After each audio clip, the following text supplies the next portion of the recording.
As I read to you the story of the Passion of the Christ from the Gospel of John, chapters 18 and 19, I invite you to pause the video to extinguish candles or lights, symbolizing the light of Christ leaving the world for a few days before his resurrection. After Jesus had spoken these words, he went out with his disciples across the Kidron Valley to a place where there was a garden, which he and his disciples entered. Now Judas, who betrayed him, also knew the place, because Jesus often met there with his disciples.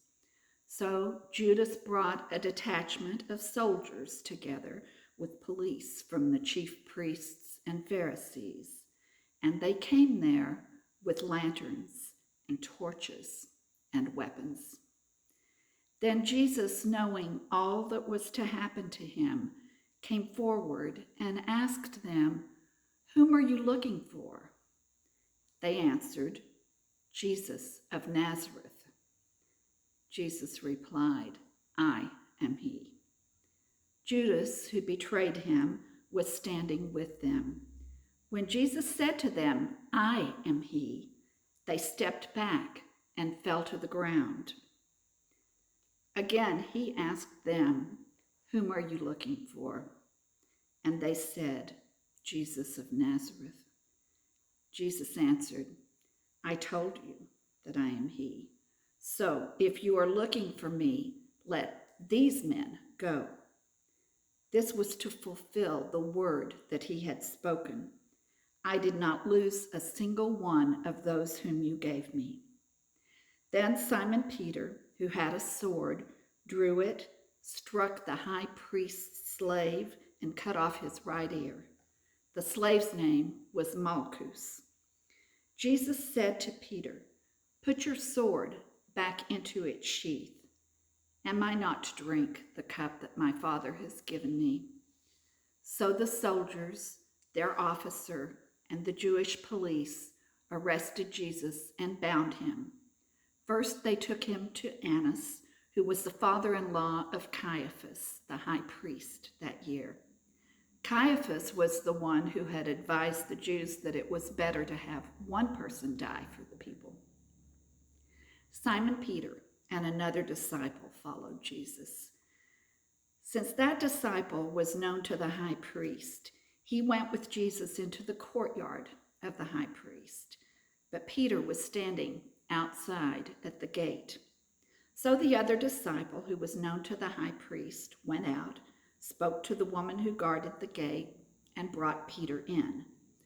The woman said to Peter, "You are not also one of this man's disciples, are you?" He said, "I am not." Now the slaves and the police had made a charcoal fire because it was cold, and they were standing around it and warming themselves. Peter also was standing with them and warming himself. Then the high priest questioned Jesus about his disciples and about his teaching. Jesus answered, "I have spoken openly to the world. I have always taught in synagogues and in the temple where all the Jews come together. I have said nothing in secret. Why do you ask me? Ask those who heard what I said to them. They know what I said." When he had said this, one of the police standing nearby struck Jesus on the face, saying, "Is that how you answer the high priest?" Jesus answered, "If I have spoken wrongly, testify to the wrong. But if I have spoken rightly, why do you strike me?" Then Annas sent him bound to Caiaphas, the high priest. Now Simon Peter was standing and warming himself. They asked him, "You are not also one of his disciples, are you?" He denied it and said, "I am not." One of the slaves of the high priest, a relative of the man whose ear Peter had cut off, asked, "Did I not see you in the garden with him?" Again Peter denied it, and at that moment the cock Then they took Jesus from Caiaphas to Pilate's headquarters. It was early in the morning. They themselves did not enter the headquarters so as to avoid ritual defilement and to be able to eat the Passover. So Pilate went out to them and said, "What accusation do you bring against this man?" They answered, "If this man were not a criminal, we would not have handed him over to you." Pilate said to them, "Take him yourselves and judge him according to your law." The Jews replied, "We are not permitted to put anyone to death." This was to fulfill what Jesus said when he had indicated the kind of death he was to die. Then Pilate entered the headquarters again, summoned Jesus, and asked him, "Are you the king of the Jews?" Jesus answered him, "Do you ask this on your own, or did others tell you about me?" Pilate replied, "I am not a Jew, am I? Your own nation and the chief priests have handed you over to me. What have you done?" Jesus answered, "My kingdom is not from this world. If my kingdom were from this world, my followers would be fighting to keep me from being handed over to the Jews. But as it is, my kingdom is not from here." Pilate answered him, "So you are a king?" Jesus answered, "You say that I am a king. For this I was born, and for this I came into the world, to testify to the truth. Everyone who belongs to the truth listens to my voice." Pilate asked him, "What is truth?" After he had said this, he went out to the Jews again and told them, "I find no case against him. But you have a custom that I release someone for you at the Passover. Do you want me to release for you the King of the Jews?" They shouted in reply, "Not this man, but Barabbas." Now Barabbas was a bandit. Then Pilate took Jesus and had him flogged, and the soldiers wove a crown of thorns and put it on his head, and they dressed him in a purple robe.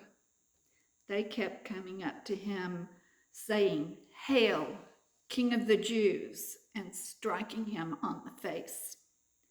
Pilate went out and said to them, "Look, I am bringing him out to you to let you know that I find no case against him." So Jesus came out wearing the crown of thorns and the purple robe. Pilate said to them, "Here is the man." When the chief priests and the police saw him, they shouted, "Crucify him! Crucify him!"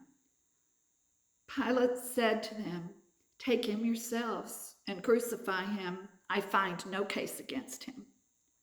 The Jews answered him, "We have a law, and according to that law he ought to die because he claimed to be the Son of God." Now, when Pilate heard this, he was more afraid than ever. He entered his headquarters again and asked Jesus, "Where are you from?" But Jesus gave him no answer. Pilate therefore said to him, "Do you refuse to speak to me?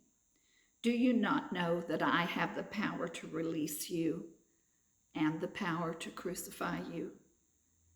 Jesus answered him, "You would have no power over me unless it had been given you from above. Therefore, the one who handed me over to you is guilty of a greater sin." From then on, Pilate tried to release him, but the Jews cried out, "If you release this man, you are no friend of the emperor. Everyone who claims to be a king sets himself against the emperor." When Pilate heard these words, he brought Jesus outside and sat on the judge's bench at a place called the Stone Pavement, or in Hebrew, Gabbatha. Now it was the day of preparation for the Passover, and it was about noon. He said to the Jews, "Here is your king." They cried out, "Away with him! Away with him! Crucify him! Crucify him!" Pilate asked them, "Shall I crucify your king?" The chief priests answered, "We have no king but the emperor." Then he handed him over to them to be crucified.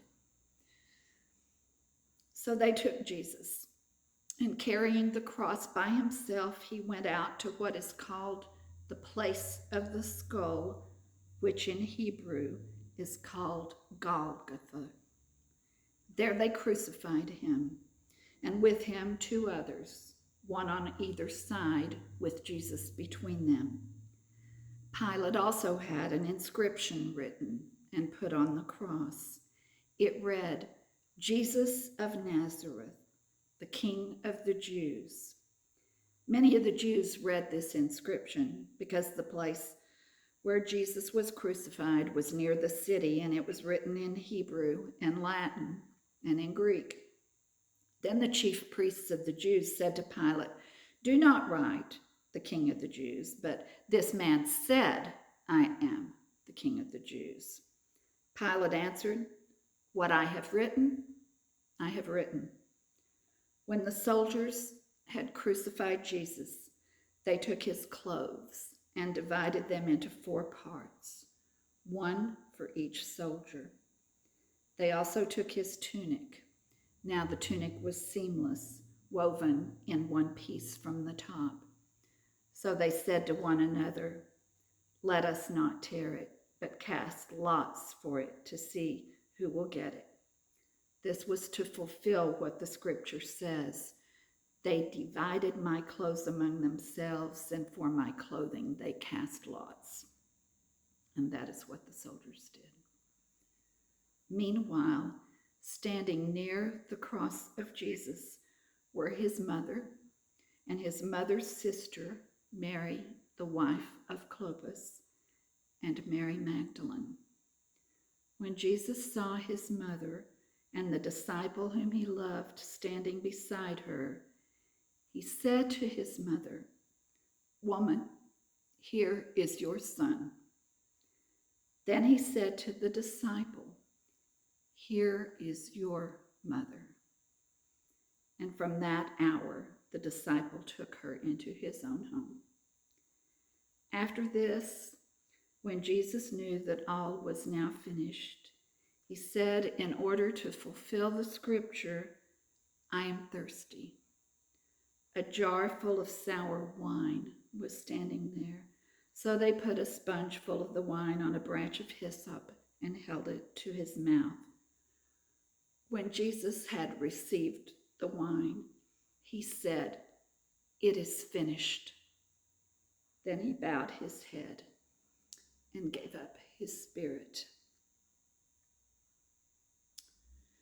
Since it was the day of preparation, the Jews did not want the bodies left on the cross during the Sabbath, especially because the Sabbath was a day of great solemnity.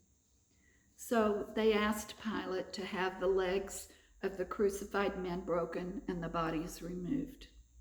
Then the soldiers came and broke the legs of first the one and of the other who had been crucified with him.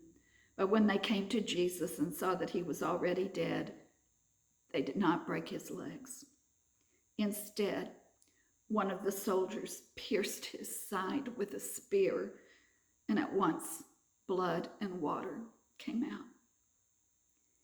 He who saw this has testified, so that you may also believe. His testimony is true, and he knows that he tells the truth. These things occurred so that the scripture might be fulfilled. None of his bones shall be broken. And again, another passage of the scripture says, "They will look on the one whom they have pierced." After these things, Joseph of Arimathea, who was a disciple of Jesus, though a secret one because of his fear of the Jews, asked Pilate to let him take away the body of Jesus. Pilate gave him permission, so he came and removed his body.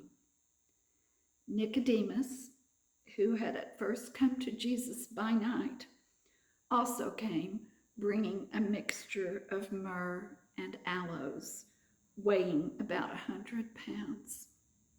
They took the body of Jesus and wrapped it with the spices in linen cloths, according to the burial custom of the Jews. Now there was a garden in the place where he was crucified, and in the garden there was a new tomb in which no one had ever been laid. And so, because it was the Jewish day of preparation and the tomb was nearby, they laid Jesus there.